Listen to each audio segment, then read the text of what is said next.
What's up, fellas? Inky Johnson, man, former DB, Tennessee, 2004 through 2006. Career ended short in 2006, my junior year, second game. Almost lost my life. Ended up with permanently paralyzed right arm and hand. But ever since then, been on the journey of serving, man, speaking and sharing my heart with young cats, man, just about what the game meant to me, but most importantly, what it produced for me. Yeah. So it's a privilege, bro, to be here sitting with y'all, man. I find it interesting, man, because like myself, I grew up in a 2-bedroom home with 14 people, like in Atlanta. Born to my mother at 16, you know, she worked a double shift at Wendy's. And so when I originally wanted to go to college, of course I wanted to get an education and I wanted to try to make it to the next level to give my family a better way of life, you know, whatever that may have been. But I knew I wanted to provide that for my family through the vehicle of sports, right? And the thing that I find interesting that I think we all can relate to at a certain point is when we start off and we got goals, dreams, and aspirations from wherever we come from. And then we get to the collegiate level and cats don't sustain the drive, the dedication, the commitment, or the level of focus that it takes, even to finish college and get your degree, or if a cat is blessed to make it to the NFL. And so from a preparation standpoint, what advice and insight would y'all share with cats that get to the collegiate level and they lose their way, right? Man, I would just say, man, for me, it was just remember where I came from, remember, you know what I'm saying, what got me here. And like, for me, that was peace, patience, and hard work. Just understanding my situation and just never forgetting that and just working. Absolutely. Like, Absolutely. Once you get to where you want to go, like for me, like this is my dream school, so I wanted to play here at the University of Alabama. Like once I got here, I know that I can, you know, I got an opportunity to go to the next level. So like it just don't stop here once you get here. You know, other guys, you know, coming out of high school, they like, man, I'm at my dream school. Like it's all I dreamed of. I'm here now. You know, like, yeah, I'm gonna work hard, this, that, and there, but they don't know the opportunity they have yet until the opportunity presents itself. So, like, when I was a young guy, I came in, I'm like, man, like, I can do it. Like, I can play on the next level. Like, I'm playing with some big dogs, and back where I'm from, it's a small town, small country. You know what I'm saying? So, like, I'm like, I can play with these big boys. Like, you know what I'm saying?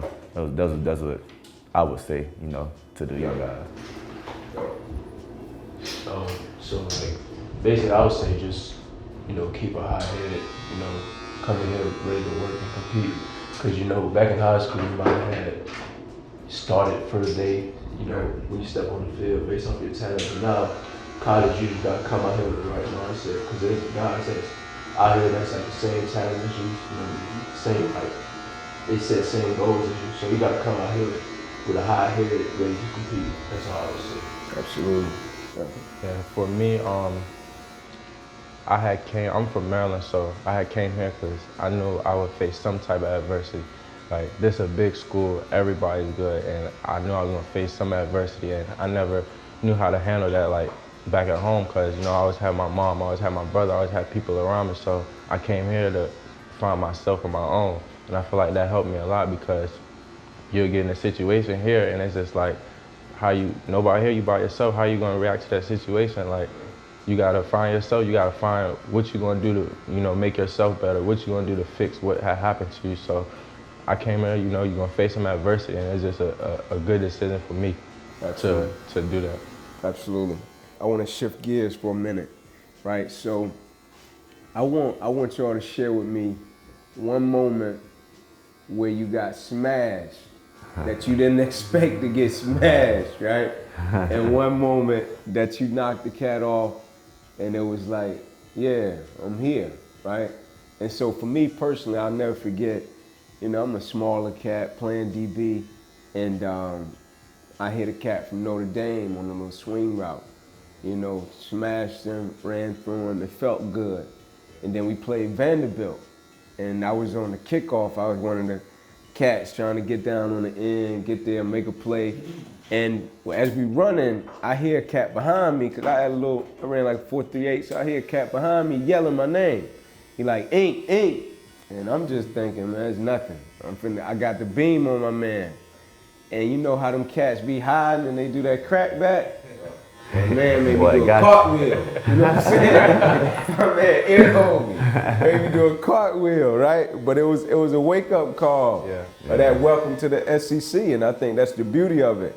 It don't matter who you play, right? Every Saturday you gotta have that head on the swivel, and you gotta be ready or you can get knocked off.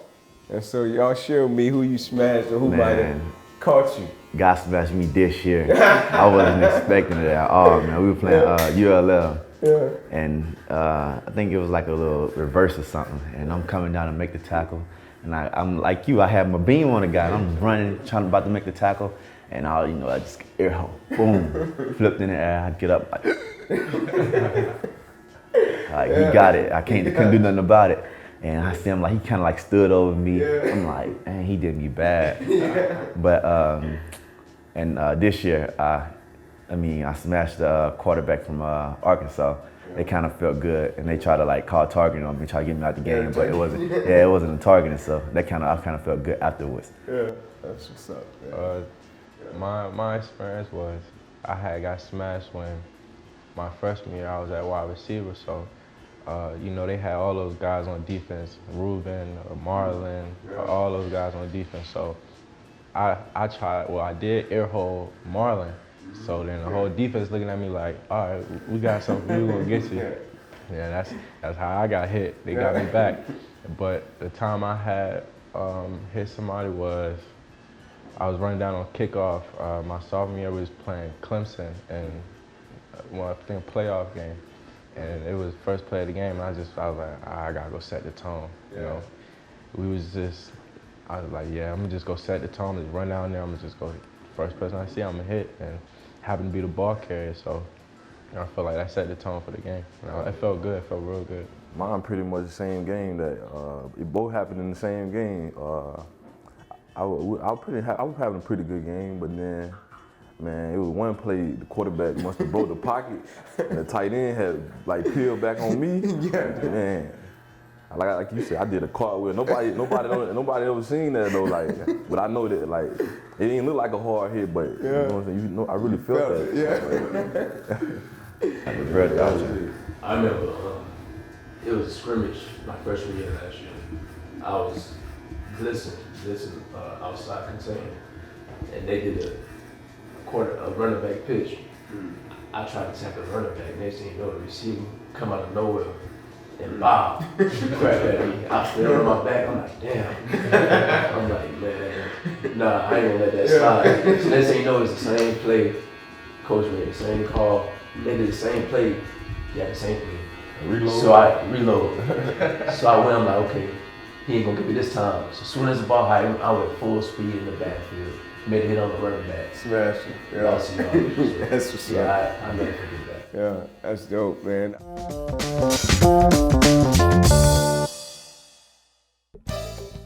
I had something that I wanted to share with you all, though, on a more, grand scheme type of thing in terms of big picture. So I'm always trying to figure out what is a cat working for through the game. Okay, we know we got what we want out of football. Right, whatever that may be, whether it's the best at your position, the stats, whatever the case may be. But when my injury happened, it forced me to think naturally deeper about the game. And so when it happened, in a blink of an eye, I lost everything, right? Everything I was working for, the dream, I lost it. Most importantly, my life changed. And I had a lot of surgery that came behind that. But I was still at practice the next week. So I was still in the sand pit with my teammates that Wednesday. I was still in class that same week. They saved my life Saturday night, right? And so for me, yeah, I love the game of football, right? It meant the world to me. But more than anything, I love what the game of football could produce. Whether that be one day I can become a decent father, right? One day I can become a decent husband, right? If I gauge it and work toward it right. And so for you all, what does that look like in terms of what do you hope the game can produce in your personal life outside of football statistics and football accolades by the work that you all put in daily?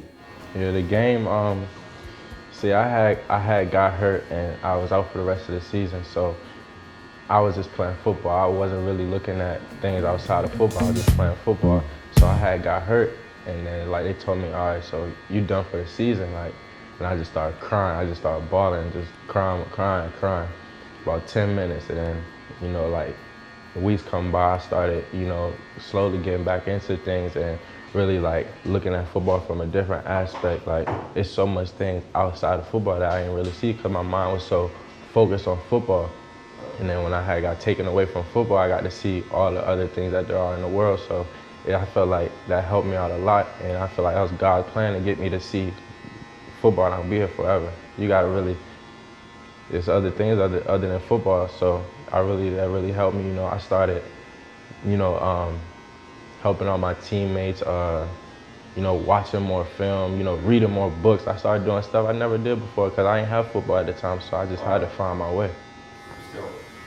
Overall, for me, I just, you know, hope that outside of football, like, the game of football can give me, you know, being a better person to everybody that's in my circle. You know, whether that's my mom, being a great son to my mom, being a great daddy to my 2 kids, you know, like being a great uncle, being like a great whatever, you know, whatever God put me in a situation to be. You know, I just want to be the great at what I do. Absolutely. So, to go off of what he said, you know, every day I'm just trying to be like the best version of myself. You know, every day, like before I go to sleep at night, I pray before I go to bed. You know, the small things like that, just to make me know that you waking up, you know, means that you truly blessed, you know, because you never might not see to have another day. So just waking up, living your life, you know, I feel like that's a very like good companion to have with you. So just keep that. Yeah, I just never want to get like complacent or take anything for granted. Like this, like I had an injury, a pretty, you know what I'm saying? I ain't gonna go into details, but it was a pretty good, significant injury. And I mean, it just made me look at stuff differently. And it made me realize, like, from our platform, but we gotta be able to give back. Like, we can never, like, not give back enough, like, cause it's people that, like I said, don't get the opportunity that we get. So, to me, it's all about giving back and just, you know what I'm saying, just making people believe, like, they can do, you know what I'm saying, they can do whatever they want to put their mind to. Absolutely, yeah. So real quick, y'all share with me what y'all love about the game the most.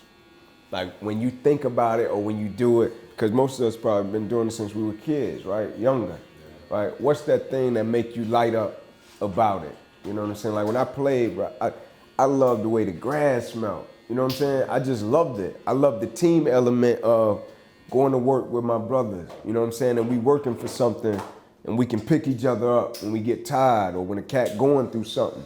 You could be there for him. Like I loved every bit of that. Like when my career ended, yeah, I missed the games, but if a cat would have said, what do you miss the most? I miss the camaraderie with my brothers. You know what I'm saying? Like that locker room, you know, I miss that the most. Like, and so, for me, like, that's what get me going. Like, cause I know that Diggs, Pat, and Anthony, I know they ain't gonna BS with me. I know they ain't gonna BS out there on the field. So I know they hold me to a high standard, and I definitely hold them to a high standard. So like, I gotta come with it every day. Like, I don't care what go out there on the field. If I get beat, then like, man, like, I'm about to go make a play. Like, I ain't worrying about that last play, cause I'm a DB that I'm gonna get mine. Like, so I try to hold everybody on the team to a high standard. So match my intensity each and every day. Like, for me, like, I try to go, you know what I'm saying, go to practice with the mindset of, dang, like, yeah, I'm about to catch me at least 3 picks a day in team. Like, you know, I ain't selling nothing for less. Then if I don't catch any, and I'd be like, that ain't me. But what if I don't throw the ball to my side? Like, I can't control that. You know what I'm saying? The quarterback throwing the ball, he trying not to throw turnovers. You know what I'm saying? He trying not to turn the ball over. Me, I'm trying to get them turnovers. You know what I'm saying? So like, I like me, no matter who I'm with, ones, the walk-ons or whatever, you know, so I try to, you know, go hard every day at practice, and I know that these guys watching, and I know they ain't gonna take no, you know what I'm saying, no other stuff from me. So. For me, it's like, I don't know, I love like the growth that it brought me, like the growth, the understanding, just not about football, but about life, like the life lesson that's within football, like that come with it, like it naturally like installed in me because of the grind, like the grind that I do, like doing it every day, the same thing over and over and over, and like living by the same principles, and you know what I'm saying, keep putting that in my head, and then like not only putting it in my head, but like me becoming a leader, that's me trying to put it in somebody else's head too. So like it's in me now, like built in me, like. And I feel like through all the hard work we put in, I just know the hard work we finish. Because, that's where we all go as a team. Knowing that, summer workouts, whether it's full-court program, all those types of conditioning, it helps you grow and build, relationships with other people. So I feel like the bonding that we go through the off-season programs, I feel like that's what really set the standard. Yeah, I like everything that they said, like everything that, they had, but I also like, the relationships that I built with these guys. Like, I would never knew I would have met Shaheem or Anthony.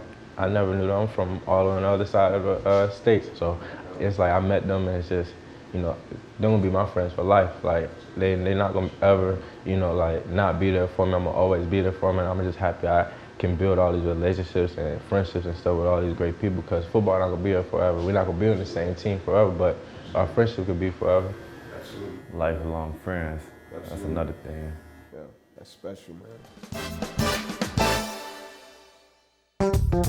They're getting them right, man. Well, they're spinning. That way got them waves up top. They're spinning. I have a question for you. What you got? So when your injury happened, like as soon as it happened, like when you found out like what had happened, like how did you react? Man, I was disappointed, because I thought I was gonna have a shot to make it to the league, because I felt as if at the time that was gonna be the avenue for me to help my mother and my family. So I was extremely disappointed. I wouldn't say that I felt as if I was gonna quit and stop. Like, that never crossed my mind. I felt as if I couldn't be there for my teammates the way I wanted to in terms of playing. That's why I still went to every practice. I went to every meeting. I went to workouts. I had got a Dunjoy sling customized for my arm, a Velcro strap.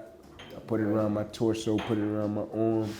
I ran sprints with them. I did morning runs. I did winter workouts, because it meant something to me, right? Like, I'm a loyal person, and I don't say something that I don't mean. And when I got to the university, I told my brothers I was gonna give them everything I had. And I didn't say unless I got injured. I told them I was gonna give them everything. So when the injury happened, I felt as if I still had an obligation to the cats that I rocked and I played and I prepared with, to give them all that was left of me, And so I felt like I'm a better man for it. I wouldn't change this for the world, for a number of different reasons that, it'll take a long time to go into. But the father, the husband, and the man that I am, like, bro, this is the third best thing that's happened to me outside of marrying my wife and having my 2 children. And for most people, when they look at it, they just see the injury, right? But they don't know what the injury has produced in my life. You know what I'm saying? Do you think you would have tapped into that, like, the person that you is now if it wouldn't have happened? I think I was evolving, but I probably wouldn't have evolved the depth of my evolution because of this. Like, it forced me to go deeper, right? At the time I was evolving because me and my boys, we was in like spiritual discipleship. We was growing spiritually. We was just challenging each other, like y'all probably doing right now on that level. But when this happens, it puts you in a space, in a place of, it forces you to grow. Either you're gonna grow or you're gonna be broken, right? Because I ain't have no guarantees with my arm. It was a break your plexus. So they couldn't say 3 months, 6 months, 9 months, 12 months. They couldn't do that. All they could say to me was, here are your surgery options, and we're just trying to get you to assisted daily living. So if you can carry a grocery bag, you'll be good. If you could squeeze a pencil, you'll be good. But you probably won't be able to throw your son up in the pool. Probably won't be able to hug your mother, hug your 3 little sisters. You know what I'm saying? So that's a different life. And so either you finna be broke, not broke like money, either you finna be broke spirit-wise, or you gonna take that adversity and the opposition, you're gonna recycle it and let it make a man out of you. And so it forced me to grow. Yeah, absolutely. Oh, you fade for real. You got that real deal. I might have to come back up here. My fade, right. You know what I'm saying? Good job. Appreciate y'all, man. Forward to Lincoln in a little bit. Thank you, man. Sure, man.